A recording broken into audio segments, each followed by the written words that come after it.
Pessoal, a esquerda, há muito tempo, ela vem se apropriando e tomando conta do discurso. E esse discurso é desde as escolas, as universidades, e eles vêm alcançando desde o início as crianças, com a militância deles. A direita até que enfim acordou. Ela entendeu que as crianças, literalmente, são uma base e o futuro para construir uma sociedade livre, justa, solidária também. E uma coisa me chamou a atenção. Tem um menino lá em Santa Catarina, em Blumenau, tá? Chamado Emanuel. Lembrei. Emanuel. O Emanuel, um menino de 13 anos, lá foi conhecer um pouco mais da vida pública, dos parlamentares. E lá em Blumenau tem um programa que se chama Vereador Mirim. Tá? Vereador Mirim. E ele foi um desses escolhidos para ser um vereador Mirim. Ele deu um discurso e, sabe, isso quando crescer vai arrastar multidões. Um menino desse, quando crescer, quando desenvolver o nível de conhecimento ainda mais, porque a gente sabe que o empírico, ou seja, com a gama de vivência que a gente vai tendo, a gente vai argumentando conhecimentos. Mas alguns têm a possibilidade de já demonstrar o tino político, o parlos, desde o início. Olha o discurso contra o aborto que o Emanuel fez na Câmara de Blumenau. Assiste isso comigo. A matéria foi divulgada pelo jornal Razão. O menino de 13 anos surpreende com forte discurso em Santa Catarina defender o milagre da vida. Escuta isso. Mas não estou aqui para incitar ódio às pessoas que defendem essa prática, mas sim para conscientizar aqueles que, assim como nós, ainda irão formar famílias. Eu gostaria de, com meu pronunciamento, defender aqueles que não podem estar aqui para se defender.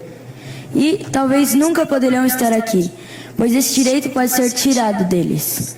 Mais precisamente, estou aqui em favor da vida de milhares de crianças que podem nunca ver a luz do sol pela decisão de uma única pessoa, que se viu no direito de interromper o milagre da vida que estaria sendo formado em seu interior. E eu falo do aborto. Por isso, peço a vocês que prestem ao máximo a sua atenção às minhas palavras. Em 10 de dezembro de 1948, foi aprovado pela Assembleia Geral da ONU o que mais tarde seria um dos documentos mais famosos do mundo, a Declaração Universal dos Direitos Humanos. Ela confirma as liberdades, os direitos e a dignidade humana. E eu gostaria de me ater ao artigo 3º desta declaração, que diz: todo indivíduo tem direito à vida, à liberdade e à segurança pessoal. Perceberam? Todo indivíduo tem direito à vida. Não há especificação para pessoas já formadas. E isso nem faria sentido, pois o ser humano passa por processos de formação até atingir o seu amadurecimento total, aos 25 anos. E eu gostaria também de ler o outro artigo dessa declaração, que diz o seguinte: todos os seres humanos podem invocar os direitos e as liberdades proclamadas na presente declaração. E é exatamente isso que eu estou fazendo aqui agora, invocando esses direitos às pessoas que mais precisam e podem nunca ter a oportunidade de fazer. Mas então você me pergunta, por que ser contra o aborto? Pois quando uma pessoa faz esse ato, não está, abre aspas, apenas matando uma vida, mas sim apagando da história um grande homem ou uma grande mulher que poderia revolucionar o mundo. E eu creio e sei disso, pois certa vez Deus disse a Jeremias: antes que te formasse no ventre, te conheci, e antes que saísse da madre, te santifiquei, e as nações te dei por profeta. Ou seja, antes que ele saísse do ventre de sua mãe, Deus já tinha um propósito para a vida dele.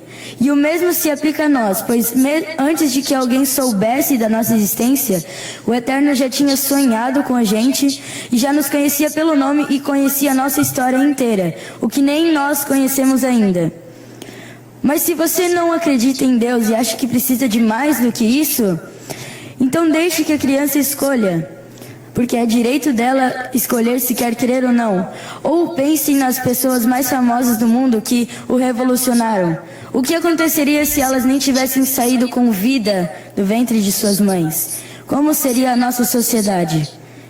Porém, ao ouvir tudo isso, ainda haverão pessoas que continuarão a discordar de mim, e é direito delas. Porém, nós, como seres humanos, temos que prezar pela ética e pela moral, e fazer com que não haja a possibilidade de se matar essa criança. Se você não quer cuidar e amar, então gere a criança e entregue-a para uma casa de adoção, pois existem muito mais pessoas e famílias querendo adotar crianças, pois não conseguem, do que pessoas que conseguem e querem matar. Por isso, quero deixar uma reflexão nesse dia de hoje. Comece a pensar a favor da vida, pois todos temos o direito de viver, e quem é a favor do aborto também nasceu e cresceu. E agora, neste momento, quer tirar o mesmo direito de várias outras crianças. Por isso, nesse dia, seja a favor da vida, diga não ao aborto. Muito obrigado. Mas não... E aí, sentiu a pressão? Pois é, sabe o que esse discurso diz? Tá perdido ainda não, pode até demorar um pouquinho, mas ainda virá uma geração aí que vai acreditar nos princípios sérios e morais para colocar o nosso Brasil, sabe, no lugar que ele merece. Pode ter certeza disso. Parabéns aí ao menino que, sabe, para mim, já me representa muito, o Emanuel. Tá? Mesmo com tão pouca idade, beleza? Vamos falar de política? Bolsonarista, o Bruno Engler, lidera a corrida pela prefeitura de BH, aponta Atlas Intel, e a esquerda pira com isso, né? Matéria do Conexão Política. Apesar de estar inelegível pelo Tribunal Superior Eleitoral e responder a múltiplos processos no Tribunal Federal, no Supremo Tribunal Federal, o ex-presidente Jair Bolsonaro continua a fortalecer sua influência política. Mesmo com Lula sob o Palácio Planalto, Bolsonaro tem sido o principal cabo eleitoral para o pleito deste ano, ainda não oficializado, mas que já projeta pré-candidatos em todo o país. Após recente pesquisa do Atlas Intel da CNN Brasil, que apontou o Alexandre Ramagem na vice-liderança, se aproximando de Eduardo Paes na corrida pela Prefeitura do Rio de Janeiro, um novo levantamento na mesma fonte revela Bruno Engler, também aliado de Bolsonaro, em primeiro lugar na disputa pela Prefeitura de Belo Horizonte. O que chama atenção é a vantagem de Engler, ultrapassando 10 pontos percentuais de diferença em relação ao segundo colocado. O também direitista alcança 31% das intenções de voto, enquanto Rogério Corrêa, que é do PT, né, atinge 16,4%. Ou seja, é muita diferença. Duda Salabert, que também é deputada federal, tem 10% das intenções seguidas de votos, né? E depois Gabriel Azevedo, do MDB, e o senador Carlos Viana, do Podemos, com 8%. Ou seja, a direita está disparada na frente. Disparada na frente. E assim, isso aí me lembra muito o retrato das eleições, tá?